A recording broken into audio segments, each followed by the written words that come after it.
Hey guys, Shakar is here for the second LoLpro quick tip. This one was especially made for the Zac jungle guide that is being completed on LoLpro. So today I'd like to talk about how Spirit Visage and Spellvamp work on Zac.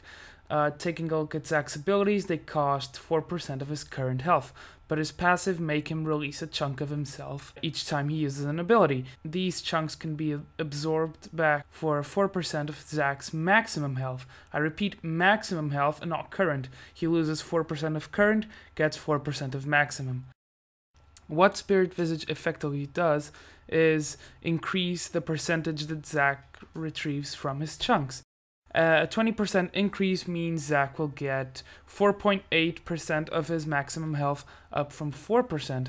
But what exactly does this mean health-wise? So you should be seeing on your screen a small table with how much HP you'd win, and it might not seem much at early stages, but since you're constantly dropping chunks because of the abilities you use, it's actually better than it seems. After 4 chunks picked up and at 2500 HP, you'll be getting effectively plus 80 HP when compared to the usual without the Spirit Visage.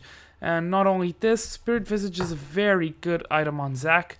It gives you health, it gives you magic resist, and it gives you 20% cooldown, and 20% cooldown reduction is a lot. And Zac really needs it because he has free abilities with high cooldowns. The only ability that really doesn't have a high cooldown is his Unstable Matter. Now, taking a look at Spellvamp, an item that Zac can get pretty early is Spirit of the Spectral Wraith, giving you AP, mana regen, and cooldown reduction for only 2000 gold.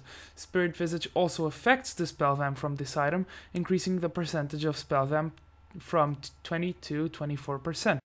Spellvamp greatly helps Zac in combat, but all his skills are AoE, meaning he only gets 1/3 of what he'd get out of single target spells.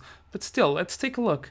So let's look at Unstable Matter on enemy monsters, since it's the ability you can spam more due to low cooldowns, and since you're probably jungling, it's what you'll be using the most to deal damage.